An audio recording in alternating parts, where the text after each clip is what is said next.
Bonjour, c'est Amo Reptile, j'espère que vous allez bien, en tout cas moi ça va. Donc aujourd'hui on va faire une petite vidéo pratique sur l'entretien d'un transfo. Donc un transfo, pour ceux qui ne le savent pas, c'est un transformateur simplement qui transforme le courant 220 volts en courant de basse tension. Alors, au bout d'un temps, ce transfo, c'est comme les télétubes cathodiques, ça s'encrasse et il y a plein de poussière qui s'engouffre à l'intérieur. Alors évidemment, la poussière est très nocive dans la mesure où elle fait surchauffer le transfo, donc ce qui est très mauvais pour les composants, comme ça sera le cas pour un ordinateur par exemple.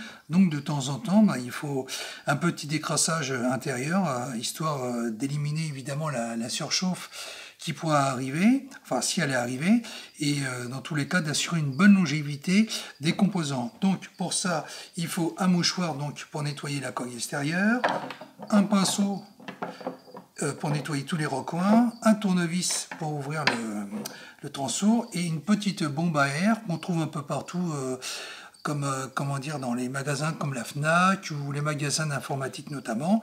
Donc c'est de l'air froid sous pression, donc c'est très bien pour dégager toute la poussière qui pourrait rester dans certains interstices.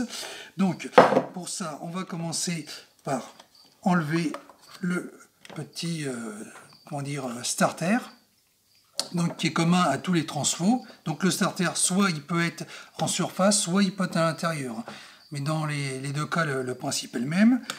Donc pour le débrancher, pour le déboîter, il y a deux techniques. Soit c'est à vis, soit c'est à déclipsage. Donc moi c'est une coque à déclipsage.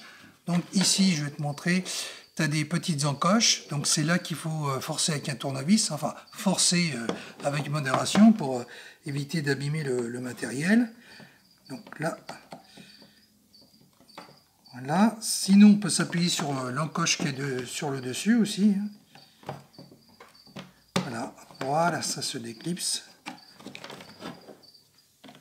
Donc ça va plus vite qu'un système à vis, ça c'est sûr. Le tout est de ne pas forcer. Voilà. Donc comme tu peux le voir, il y a un peu de saleté à l'intérieur. Il n'y en a pas beaucoup, mais il y en a. Donc première chose, on va décrasser le plus gros avec le tournevis. Ça va faire un peu décoller la poussière. Alors, pas besoin de démonter le câblage pour aller dans tous les recoins. Un simple pinceau suffit. Voilà, la poussière s'évacue plutôt bien. Voilà, donc on n'oublie pas de nettoyer les interstices d'aération de la coque. Ça, c'est important, parce que la poussière, elle se dépose partout. Également à l'arrière, pour faire les choses en profondeur. Et on finit par un petit coup de bombe à air. Donc on commence par la coque et on finit par l'intérieur.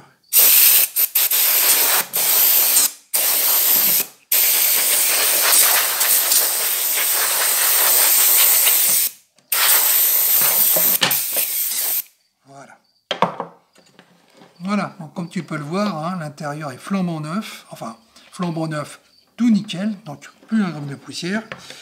C'est l'opération de la manœuvre. Donc maintenant, on n'a plus qu'à reclipser ça. Donc, avant de reclipser, tu regardes s'il n'y a pas des câbles qui se sont un peu débranchés, qui sont sortis de leur logement. Voilà, donc tu vois ici c'est pareil, tu as des interstices, je ne sais pas si on voit bien à la caméra. Donc il suffit de bien le remettre dedans. Alors surtout, tu vois, tu as des petits picots en plastique, surtout y aller doucement, parce que ça casse comme du verre. Donc il faut vraiment prendre son temps, quitte à s'y reprendre plusieurs fois. Donc pas de panique. C'est juste un petit bruit de claquage.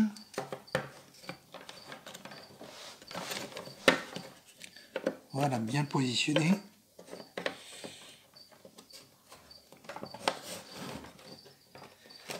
Alors, on peut être amené un peu à forcer. Ça, c'est un peu le côté des récurrents des coques en plastique. Voilà. Et on finit par l'autre côté. Et voilà, ça claque un peu, mais rien de cassé. Donc, on finit par remettre le starter.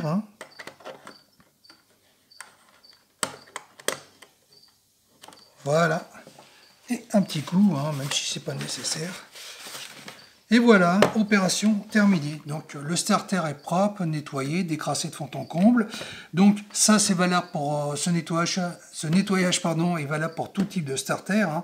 Ça je t'invite à le faire de temps en temps, je sais pas, à peu près 2 fois par an, hein, c'est déjà bien. Parce qu'un starter, c'est donné en temps de durée de vie pour 5 ans. Mais bon, ça, c'est une durée approximative. Si tu as pris une bonne marque et tu l'entretiens bien, ça peut durer beaucoup plus longtemps. Après, tout est peut-être différent d'une marque à l'autre.